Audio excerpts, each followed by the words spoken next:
ഒരിക്കൽ കിട്ടുവമ്മാവന്റെ കാട്ടിൽ ക്രിസ്മസ് വന്നെത്തി. അവിടെയുള്ള എല്ലാവരും ക്രിസ്മസ് ഒരുക്കങ്ങൾക്കായി തയ്യാറെടുപ്പുകൾ നടത്തിക്കൊണ്ടിരുന്നു. അങ്ങനെ കിട്ടുവമ്മാവനും ക്രിസ്മസ് ഒരുക്കങ്ങൾക്കായി എല്ലാം ഒരുക്കി വെച്ചിട്ടും തൻ്റെ മനസ്സിനൊരു തൃപ്തിയും തോന്നിയില്ല. മറ്റുള്ളവർ ചെയ്യുന്നതിൽ നിന്നും എന്തെങ്കിലും വ്യത്യസ്തമായി ചെയ്യണമെന്ന് തോന്നി. പക്ഷേ എന്തു ചെയ്യും? അതായിരുന്നു അവൻ്റെ ചിന്ത. അവസാനം കിട്ടുവമ്മാവനൊരു ഐഡിയ കിട്ടി. ആ കാട്ടിലെങ്ങും കിട്ടാത്ത നല്ല ഒറിജിനൽ ക്രിസ്മസ് ട്രീ കൊണ്ടുവരണം. പക്ഷേ ആ പ്രത്യേകതരം ട്രീ അങ്ങ് ദൂരെ ജമ്പൻകാടുകളിൽ മാത്രമാണ് കിട്ടുന്നത്. അവിടം വരെ പോകാനാണെങ്കിൽ ഒരുപാട് ദൂരവുമുണ്ട്.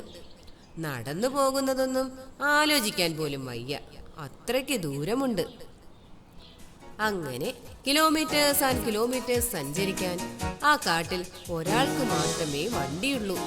ആ കാട്ടിലെ ജുഗ്രു എന്ന കുറുക്കന്. അവനാണെങ്കിൽ ആളൊരു തരികിടയാണ്. പക്ഷേ കാര്യം നടക്കണമെങ്കിൽ അവനെ പിടിച്ചേ പറ്റൂ. അങ്ങനെ കിട്ടുവമ്മാവൻ പോയി ജുഗ്രു കുറുക്കനോട് വണ്ടിയുടെ കാര്യം ചോദിച്ചു.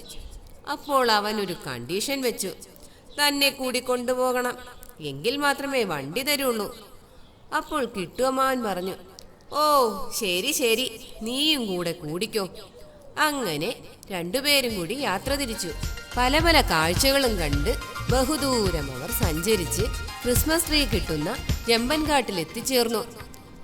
ക്രിസ്മസ് ട്രീക്കുള്ള മരം വെട്ടണമെങ്കിൽ അവിടെ മരം വെച്ച് പിടിപ്പിച്ച ഒരു കൂട്ടം അണ്ണാന്മാരോട് അനുവാദം ചോദിക്കണമത്രേ. അങ്ങനെ കിട്ടുവമ്മാവൻ അണ്ണാന്മാരോട് പറഞ്ഞു, താൻ വളരെ ദൂരത്തു നിന്നാണ് വരുന്നതെന്നും ഇതെന്റെ വലിയൊരു ആഗ്രഹമാണെന്നും ഒക്കെ പറഞ്ഞപ്പോൾ അണ്ണാന്മാർ സമ്മതിച്ചു.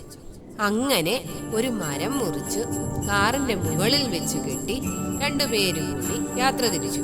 ക്രിസ്മസ് ട്രീയുമായി തിരിച്ചു കാട്ടിലെത്തിയപ്പോൾ തന്റെ കൂട്ടുകാരൊക്കെ വളരെ അത്ഭുതത്തോടുകൂടി ഓടി വന്നു.